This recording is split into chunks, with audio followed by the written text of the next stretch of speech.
el que vosaltres vulgueu. Grans títols de gènere com Casablanca, El Rojo Vivo, Força Bruta o Bonnie and Clyde són disseccionats per professionals, això és interessant, de sectors molt diversos, des d'economistes a psicòlegs, passant per realitzadors de cinema i escriptors. I donem a parlar-ne amb el coordinador del volum. Saludam aquí en el replant Lluís Nassarre. Com estàs? Benvingut. Hola, bona tarda. Bé, Què tal? molt bé. Com t'has passat? Molt bé, molt bé. Nosaltres, de moment, bé, amb aquesta musiqueta en la que acabem de començar. Tu com t'has passat coordinant aquesta feina, Lluís? Bueno, aviam, jo sóc un dels 4 coordinadors. Vull dir, els coordinadors som 4 i, aviam, per gent malalta de cinema com nosaltres, pues, una feina d'aquest tipus és un regal. Vull dir, et permet treballar i disfrutar d'una de les coses que t'agrada. I després, si et dediques específicament a temes concrets com el cinema negre, doncs, i t'agrada el gènere, doncs encara disfrutes molt més i vas aprenent. Una de les coses maques és que vas aprenent coses. Clar. A tu quina part t'ha tocat coordinar? No, aviam, nosaltres treballem tots 4 junts. Val. Sí, vull dir, aquí el cervell del grup o l'iniciador de la idea és en Xavi Jiménez Prunera, i aleshores ell ens ho va proposar a nosaltres 3, amb en Cid Tomat, amb en Quim Casals i a mi, ajudar-lo a preparar el llibre. O sigui, cal dir que prèviament hi havíem tingut una experiència també amb Dolmen, que va confiar en nosaltres, per fer el mateix, però amb el tema del western. L'operació va sortir bé i ens vam aventurar a fer la del cinema negre. O sigui, no és que li toqui una part, sinó que és una cosa, és un treball totalment amb equip. Ja, molt bé. Western i cinema negre, clar, això és que són temazos. I anant al cinema negre, quin pes específic diries que té la història del cine? El cinema negre específic, jo crec que hi ha l'època clàssica, hi ha els que n'entenen molt, diuen que el cinema negre clàssic americà acaba amb Set de Mal, una pel·lícula de l'Orson Welles, precisament, i a partir d'aquí, a partir de Set de Mal, doncs el cine negre va evolucionant cap al thriller o cap al neo-noir. O sigui, els francesos amb el tema el cinema francès amb el tema del neo-noir i té bastant a veure, perquè tenen una manera de veure-ho diferent. Però jo crec que de cinema negre en pot haver de moltes maneres, no? Sí, perquè, Lluís, precisament ara que expliques això, i també per anar assimilant conceptes, és a dir, el cinema negre té un principi i un final, o actualment encara se fa cinema negre? Clar, actualment encara se fa. Mira, jo precisament avui estava mirant una pel·lícula que es diu Despierta la fúria del Guy Ritchie, que és una pel·lícula d'atracaments, i té connotacions de cinema negre i té connotacions de cinema d'acció. El cinema negre té moltes ramificacions, moltes hibridacions. Vull dir, el cinema negre en pots veure a molts llocs. Clar, quan parlem de cinema negre potser tenim l'estereotip del Humphrey Bogart amb la gabardina, el cigarret als llavis i Casablanca.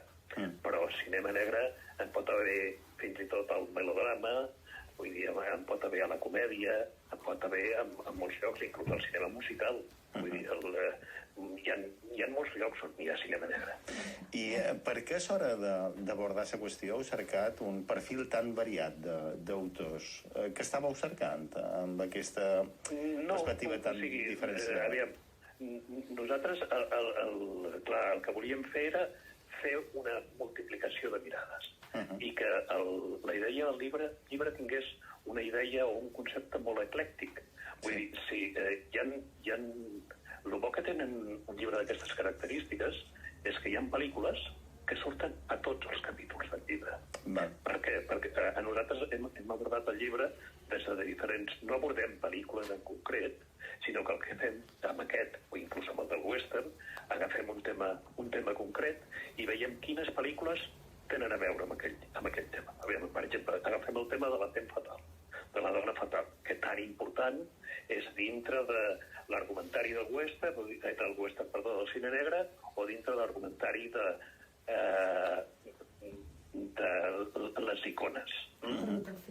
Aleshores, agafem l'exemple de la Femme Fatale i parlem de les pel·lícules on la Femme Fatale té molta rellevància.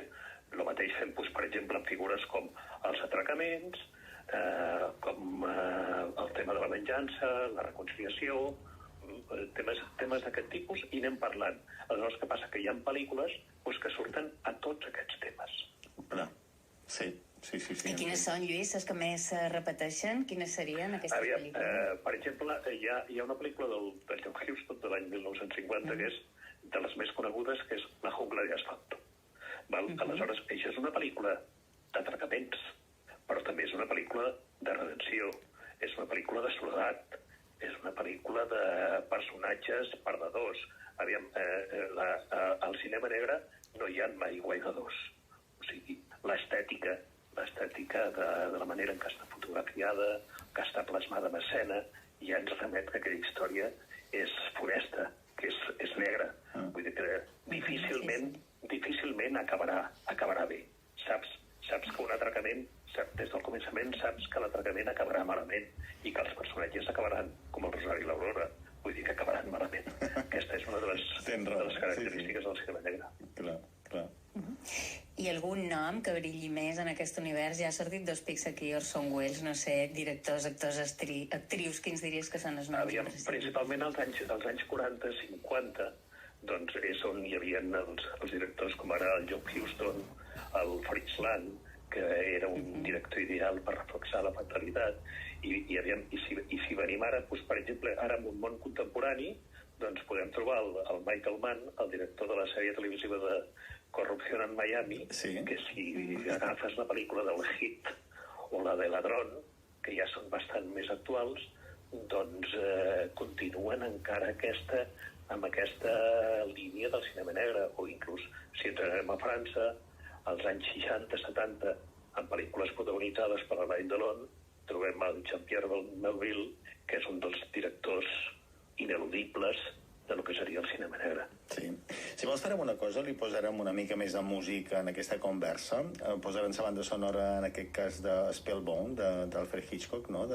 Mos va arribar com a Recuerda. De Recuerda. Sí, i continua. No sé si